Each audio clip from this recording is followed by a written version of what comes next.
Olá, boa tarde. Nos últimos dias, em virtude da pandemia do novo coronavírus, a expressão distanciamento social tem sido usada com frequência pelo Ministério da Saúde e por profissionais da área. Há um questionamento, inclusive, a respeito da possibilidade correta, de uso correto dessa expressão.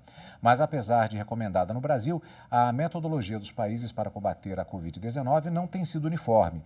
Algumas nações optaram pelo recolhimento total, outras escolheram o chamado isolamento vertical como opção para equilibrar saúde e economia. Um estudo do Banco Central americano, que analisou os desdobramentos da gripe espanhola de 1918, aponta que as cidades americanas que aderiram ao distanciamento social se recuperaram mais rapidamente. Mas, afinal, o que de fato funciona e quais são as peculiaridades de cada método? É o que nós vamos abordar nesta edição especial do Especial Coronavírus, melhor dizendo, e ao meu lado aqui o Dr. Tiago Sorrentino, que é professor de Direito Constitucional e Análise Econômica do Direito. Antes de mais nada, muito obrigado pela sua presença ao vivo aqui nos estúdios da TV Justiça para falarmos a respeito desse tema, doutor. Eu gostaria de justamente fazer uma rápida abordagem a respeito de um fato que parece que atinge essa crise é que, apesar de termos alguns precedentes em termos de pandemia, como no caso a citada gripe espanhola, que nem espanhola era, nós temos uma série de situações que são totalmente novas, com desafios totalmente novos. Até começar por essa questão da própria nomenclatura. Nós já recebemos questionamento, inclusive, a respeito da utilização do termo isolamento social, distanciamento social. Na verdade, são adaptações que estão sendo feitas em função exatamente da novidade das situações que têm sido enfrentadas com essa crise. Exatamente. Muito obrigado, eu agradeço o convite, é uma honra estar aqui, estar com a audiência da TV Justiça. E é verdade, porque cada termo tem uma acepção técnica diferente, tanto uma acepção na medicina quanto no direito. Termos como, por exemplo, quarentena, lockdown, que estamos ouvindo muito, são aplicados a casos muito específicos, que não é o que nós estamos vivendo agora. O mais próximo que se encontrou para tentar narrar o que vivemos, né, quais são as medidas tomadas, é a do isolamento ou isolamento social, distanciamento social, que também não são termos muito adequados, mas por enquanto é o que nós encontramos. Então, dito isso, inclusive, eu gostaria de te perguntar a respeito especificamente do chamado distanciamento vertical e distanciamento horizontal. O que seria, apesar dessa situação que ficou bem explícita agora no início do programa, mas são termos que estão sendo usados, o que são diferentes, o que são essas duas concepções diferentes desse, digamos assim, isolamento? Desse isolamento? Pois bem, a diferença está no critério. Na medida, eles são idênticos. A ideia é que voluntariamente as pessoas sejam incentivadas a manter distância umas das outras, especialmente de aglomerações, na medida do possível. É um distanciamento que não é necessariamente imposto à força ou de forma muito restritiva. Por isso que ele se diferencia da quarentena e do lockdown. Quais são os critérios que determinam um ou outro? No distanciamento horizontal, nós temos uma divisão por essencialidade. Em princípio, se aplica a todos, indistintamente, e eu vou criar pequenas exceções relativo à necessidade daquela pessoa estar em campo, estar atuando. Então, por exemplo, é um profissional de saúde, é um profissional de serviços básicos, de utilidades básicas. Então, para esses eu permito que exista um contato maior, que exista uma movimentação maior de pessoas. Até a própria presença da equipe de televisão aqui também... Exato, como foi reconhecido, a imprensa é uma atividade essencial para levar as informações, para disseminar aquilo que é importante ser observado. Então, nesse sentido, você abre uma exceção. Mas qual é a regra? Qual é o critério determinante? Em princípio, estão todos com a recomendação de permanecerem isolados, com distanciamento, evitando aglomerações. No outro caso, nós criamos um critério diferente. Qual é esse critério? Normalmente, ele é ligado à suscetibilidade da pessoa àquela doença, àquele patógeno. Por exemplo, idade. Se descobre que a idade da pessoa é um fator preponderante para torná-la mais ou menos suscetível à doença. Então, ele vai ser utilizado como critério. Ou então, doenças pré-existentes, comorbidades, uma pessoa que sofre de diabetes ou que sofre de hipertensão ou é imunossuprimida. Então, eu faço a distinção com base num critério mais amplo. É por isso que ele é chamado, nesse caso, de vertical. Muito tem se falado, particularmente na questão do direito, uma pergunta que surge é que está havendo uma flexibilização de direitos, inclusive direitos constitucionais, na medida da aplicação dessas medidas? Sim, como é tudo muito novo e nós temos, às vezes, uma ânsia, uma vontade de resolver o problema diante de sua gravidade, que algumas medidas estão sendo questionadas, especialmente medidas relativas à mobilidade das pessoas, ao direito do exercício de atividades econômicas, até a própria liberdade de expressão. Temos visto muito também requisições de bens e serviços. E a pergunta que se dá nós temos amparo jurídico para isso? E esse amparo jurídico, ele é conforme a Constituição? Ele é compatível com o que a Constituição determina? Esses questionamentos têm sim surgido. As previsões legais que já existem, por exemplo, com relação ao estado de calamidade que nós estamos e outras situações também, estado de sítio e outras determinações legais. Isso já estaria previsto. Mesmo assim, essa situação da Covid-19, ela é nova em relação a esses institutos? Sim, ela é nova, porque a nossa legislação, além de ser relativamente confusa, porque ela é esparsa, nós não temos uma legislação única para tratar de crise, né? Nós temos a legislação esparsa, que vem desde há muito tempo. Nós temos, desde a época, por exemplo, do presidente João Goulart, algumas normas. Na década de 90 tivemos a produção legislativa também de normas na área de saúde. Recentemente tivemos a norma específica para o combate à pandemia do Covid. Então, são muitas normas, são normas esparsas, pulverizadas e não sistematizadas. Por isso que surge a dúvida, mas na área de saúde, o que eu posso fazer? Eu posso obrigar uma pessoa a não se deslocar? Eu posso obrigá-la a fazer um exame médico? Na área econômica, eu posso fechar uma empresa, eu posso obrigar uma empresa que produz um determinado bem a produzir outro, ou então chegar lá e utilizar impropriamente a palavra confisco, na verdade é uma requisição administrativa, requisitar os bens dessa empresa, sejam eles bens da área médica ou não. Nós temos legislação para isso? Temos, a legislação infraconstitucional prevê todas essas hipóteses. A pergunta é, nos casos concretos, essa legislação está sendo bem aplicada? Ela está sendo aplicada de acordo com a própria lei e a Constituição? Isso tem gerado muitos questionamentos. Um exemplo seria também, não ouvi falar nada a respeito disso no Brasil, mas um caso muito famoso nos Estados Unidos é justamente aquela lei de 1950 que está sendo utilizada justamente para que determinadas fábricas, determinadas empresas fabriquem determinados equipamentos e até já se fala justamente até na requisição de equipamentos em uma utilização mais dura. Seria um exemplo mais ou menos desse tipo de situação? Sim, seria um exemplo e até um bom comparativo com a nossa situação. Porque, veja, temos a aplicação de uma lei federal nos Estados Unidos, pode ser questionado, claro, não vamos entrar no mérito, né, se é correto, se é incorreto, mas o que é curioso é que é uma lei federal feita para a época de guerra, sendo aplicada pelo Poder Central, né? E aqui no Brasil, o que se questiona é se os entes periféricos, ou seja, estados, Distrito Federal, municípios, podem fazer essas requisições da forma que estão fazendo. Ou se ela deveria ser feita pelo ente central, que tem a competência de coordenar toda a ação no território nacional. Esse é um questionamento interessante frente à Constituição. Professor, nós temos um estudo recente de pesquisadores do Federal Reserve, exatamente, fazendo referência aos Estados Unidos, que é o Banco Central Americano. Ele analisou os desdobramentos da gripe espanhola de 1918. Acho tão engraçado, é tão consolidado esse termo gripe espanhola e cientificamente, na verdade, isso seria incorreto, né? Mas vamos lá. De 1918 e descobriu que as cidades americanas que aderiram ao distanciamento social se recuperaram mais rapidamente. E nós podemos usar esses desdobramentos da gripe espanhola como parâmetro para o que acontece hoje com o coronavírus? Sim, mas com muito cuidado. Por quê? Porque nós temos situações diferentes, tanto em relação a tempo quanto conhecimento da doença. Qual é o nosso grande problema hoje, para usar esses parâmetros mais antigos? É que nós conhecemos muito pouco sobre a doença. Nós não temos informação suficiente, tanto sobre a extensão e gravidade dela, sobre a forma como ela se dissemina. Então, para você estabelecer se o isolamento social, seja ele vertical, seja ele horizontal, ou eventual uma quarentena, um lockdown, são os meios mais eficientes, nós precisaríamos de mais informação. Precisaríamos de testes em larga escala, testes precisos, testes confiáveis, que é o que ainda nós não temos. Professor, nós temos sobre esse estudo um depoimento do economista Marcelo Medeiros, que fez uma análise a respeito, ele fez uma análise e gravou um comentário a respeito desse estudo, é o que nós vamos conferir agora. Essas cidades trataram o isolamento social como um investimento.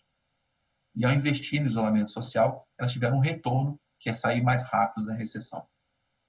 Isso vai acontecer com os países, vai acontecer com o mundo. Prever isso é muito difícil, mas é bem provável. É bem provável por uma razão dentre várias. Mas uma razão importante é que, como a epidemia destrói coisas, ela mata pessoas, ela vai matar cientistas, vai matar empresários, vai matar artistas, vai matar professores, vai matar trabalhadores em geral. E quem menos perder esse tipo de pessoas, mais chances tem de se recuperar economicamente no futuro. A gente tem que entender que existe uma diferença entre o fluxo das coisas que estão acontecendo agora rotineiramente e o estoque, alguma coisa que a gente perder em fluxo, a gente recupera logo adiante. O que a gente perder em estoque, por exemplo, quando morre uma liderança política, quando morre um empresário, quando morre um trabalhador, isso não pode mais ser recuperado. Leva anos para recuperar essa pessoa e custa muito caro formar uma pessoa. Custa muito caro educar uma pessoa, garantir a saúde dessa pessoa durante muitos anos. Custa muito caro preparar toda a sua força de trabalho para que ela seja uma força de trabalho bem produtiva no futuro. A gente perdendo isso, vai ter perdas imensas. Tem que lembrar, mais uma vez, esse é um vírus que não escolhe classe social. Ele vai pegar todo mundo, vai inclusive pegar pessoas pobres e ricas. Vai ser muito provavelmente pior para as pessoas pobres, o que vai também ter impactos políticos muito importantes, mas ele vai ser um vírus que também vai afetar severamente pessoas ricas. Doutor, isso é uma realidade econômica muito dura. Isso fica muito claro, inclusive em situações como situações de guerra. Há vários exemplos, por exemplo, eu lembro de um relacionado especificamente à área militar. Na Segunda Guerra, no início da Segunda Guerra Mundial, por exemplo, o famoso massacre da Floresta de Katyn, na Polônia, em que a elite do exército polonês foi totalmente massacrada, inicialmente se atribuindo isso ao exército nazista, posteriormente, já recentemente, a comprovação de que, na verdade, havia sido o exército soviético. Na época, eram aliados e invadiram a Polônia em conjunto. E ali, de uma maneira muito fria e bárbara até, o massacre de uma categoria específica justamente como uma tática de dominação. Óbvio que o vírus não tem uma estratégia, não é isso, mas ele gera uma situação semelhante, ou seja, a perda de ativos humanos, ou seja, não apenas a perda de vidas humanas, mas assim uma consequência posterior em função da perda de cérebros e capacidades. Sim, sem dúvida. Sem dúvida. Na verdade, é um falso dilema tentar dissociar proteção à vida de economia. Você não tem essa diferenciação. Economia diz para a gente como as pessoas fazem escolhas diante de uma quantidade limitada de recursos. Ora, se a pessoa não está viva, nem escolha tem. Então, realmente não tem essa dissociação. E neste momento que nós temos pouquíssimas informações sobre o vírus, ainda se está estudando, qual é a recomendação? É sempre cautela máxima. É melhor você pecar pelo excesso, ter uma cautela maior e, a partir dos dados, começar a definir essa medida é mais eficaz, a outra é menos eficaz, e aí calibrar a sua ação, vai ser melhor. Mas no momento em que você não tem essa informação, você está no momento de assincronia de informações, a cautela é sempre recomendada. É interessante, de certa maneira já responde até a pergunta que eu gostaria de fazer, mas eu vou fazer assim mesmo, exatamente para aprofundar essa questão, porque isso ficou muito marcado recentemente, inclusive pela agressividade que você tem nas chamadas redes sociais, que bem e para o mal dominam muito do debate, essa dicotomia que muitas pessoas estão exatamente apontando dessa forma, como sendo falsa. Que é assim, não. Ou você escolhe a economia, ou você escolhe a saúde e portanto, dispensa vidas, e aí começa justamente o debate radical em torno disso. Como o professor bem disse, é uma dicotomia falsa, Sim. Mas existe a necessidade de uma calibragem. Seria isso? Sim, exatamente. Como é que essa calibragem vai ser feita? E ela realmente deve ser feita. A partir desses dados, nós vamos, a parte científica da contribuição dela vai fazer os seus exames, vai fazer o seu desenvolvimento e vai subsidiar tanto os demais profissionais, sejam da área econômica, da área jurídica, da própria administração pública, dizendo, olha, o que é eficiente e o que não é eficiente para nós conseguirmos debelar essa crise. E aí vão perguntar, tudo bem, mas o que as pessoas então vão fazer enquanto isso?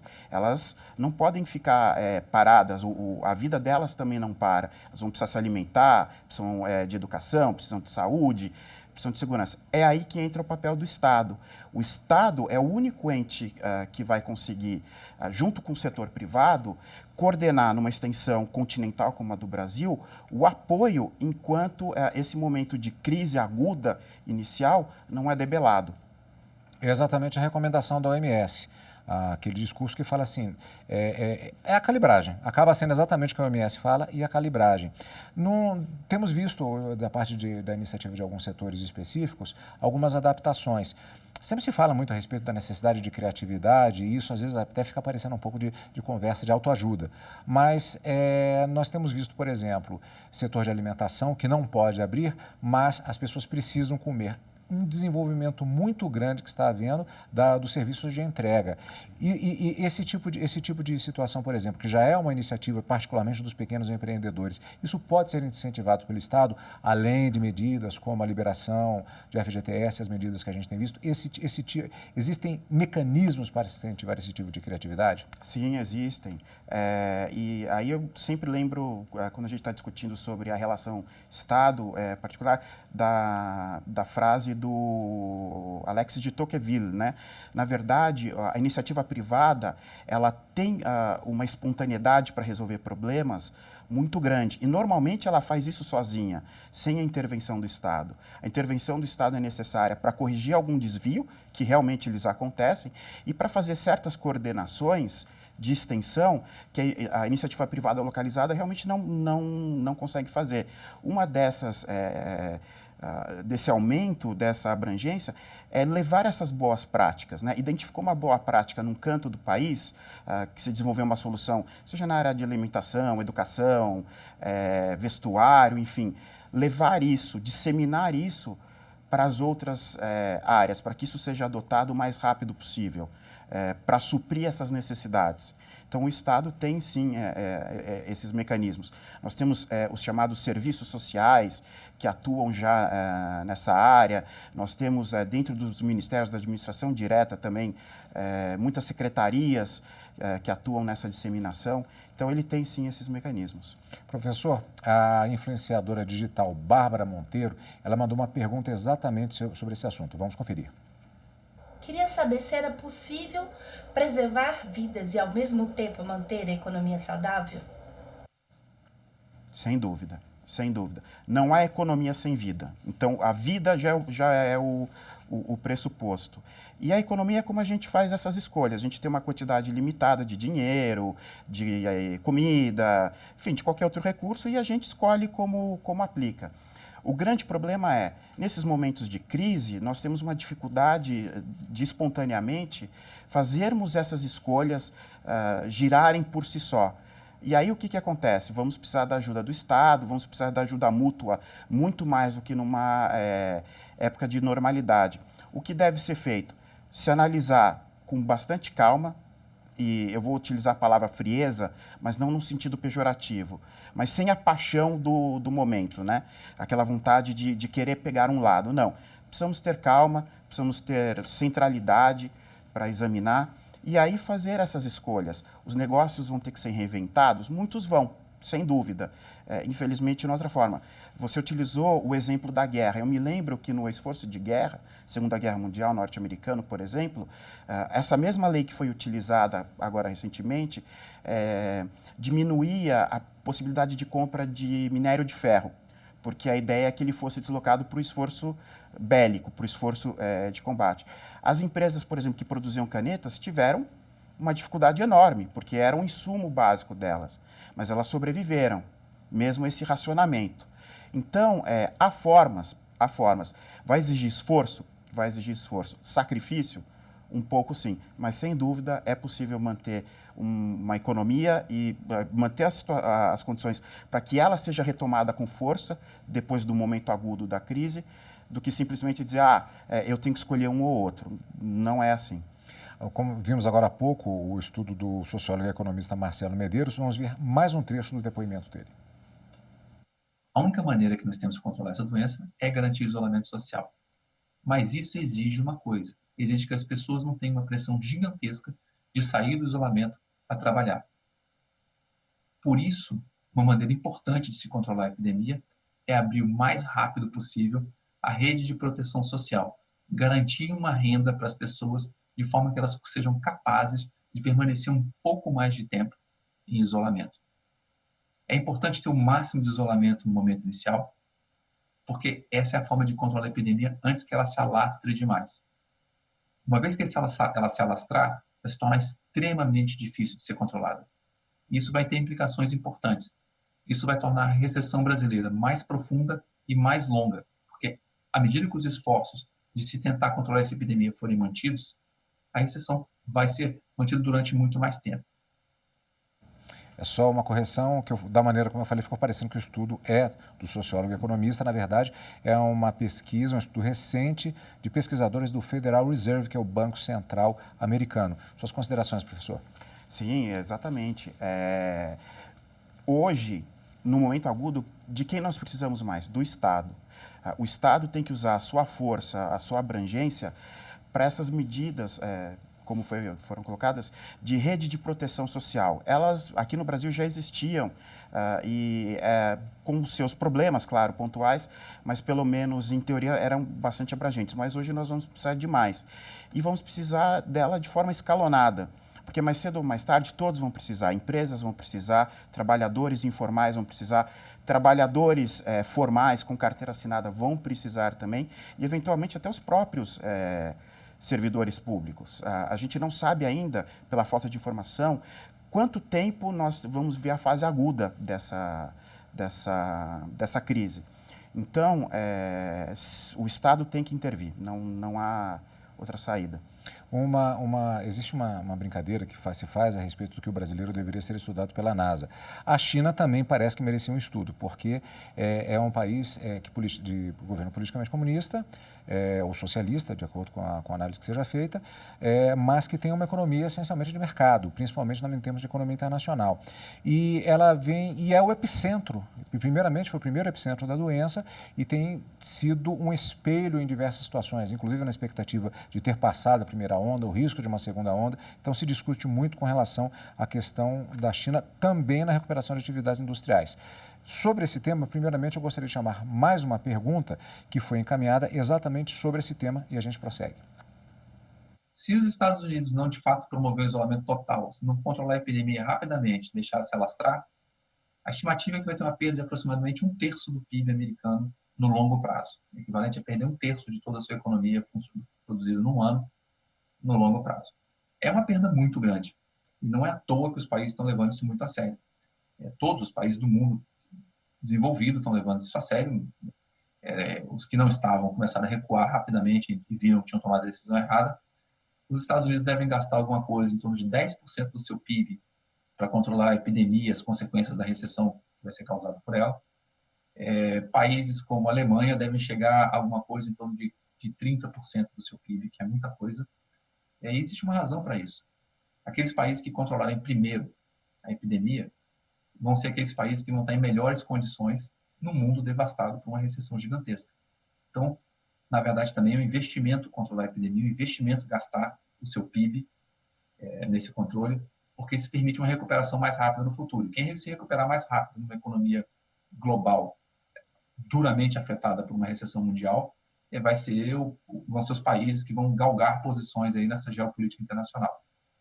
Eu tinha falado da China, na verdade a gente foi parar na Alemanha e Estados Unidos, mas tudo bem, daqui a pouco a gente vai para a China, mas vale o raciocínio de qualquer forma. Sim, sem dúvida. E, aliás, isso gera uma expectativa, eu acrescentaria uma pergunta em função até do que foi colocado pelo professor.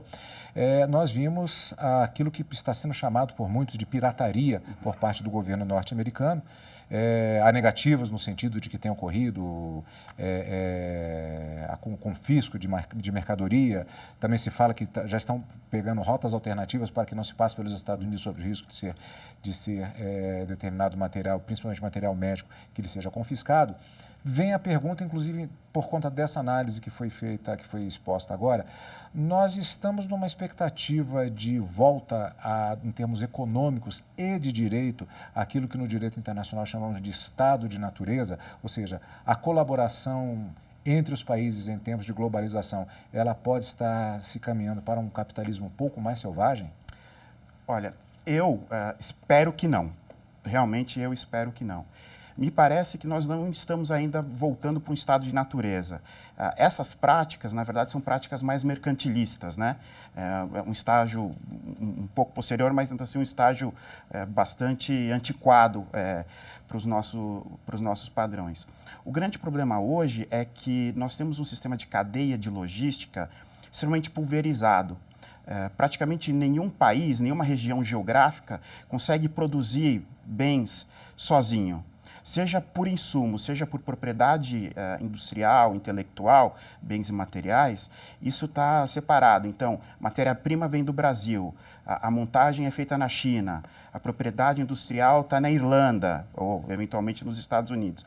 Então, isso seria um retrocesso enorme, seria um dano enorme, aí sim, para um desenvolvimento econômico a médio, longo prazo. Então, realmente, eu espero que não. Aí a gente tem que também levar em consideração o seguinte: hoje o sistema de logística é muito diferente do que a gente tinha em 1918, 1919. O tempo que uma pessoa levava da China para os Estados Unidos em 1918 parece uma eternidade frente ao que a gente tem hoje. Por isso que é tão fácil para essa doença se disseminar. Não é só o patógeno, o vírus, que é altamente infeccioso, e não está dizendo que não é. Mas hoje a pessoa, durante o período de incubação, ou durante o período em que ela ainda é transmissível, consegue praticamente rodar o mundo. E os Estados Unidos têm uma malha de transporte e de importância econômica muito grande. Por isso a situação deles tem de ser exponencialmente pior do que a nossa, muito pior do que a do Brasil. Não que aqui seja fácil, né? Mas realmente eles estão numa situação muito mais complicada. Espero que não tomem essas atitudes mercantilistas. As informações ainda estão desencontradas, né? Ainda está muito na fase de estão fazendo, não estão fazendo, diz que sim, diz que não. Então, eu prefiro também cautela antes de apontar o dedo e dizer, olha, estão fazendo pirataria, né? Um dia de cada vez é exatamente a tônica do momento. Agora sim, nós vamos para a pergunta da estudante Ana Beatriz. Olá, meu nome é Ana Beatriz e eu gostaria de saber se existe um prazo de duração para o distanciamento social com o fechamento dos bancos, das escolas e dos comércios. Doutor. Então, Ana, hoje nós ainda não temos essa informação. Temos muito poucas informações sobre o vírus. Então, é impossível hoje você falar com precisão quanto tempo mais nós precisaremos de distanciamento. Daí a importância. Precisamos dos testes em larga escala? Precisamos. Eles é que nos vão dar essa informação. Na verdade, não para nós, profissionais do direito ou da economia.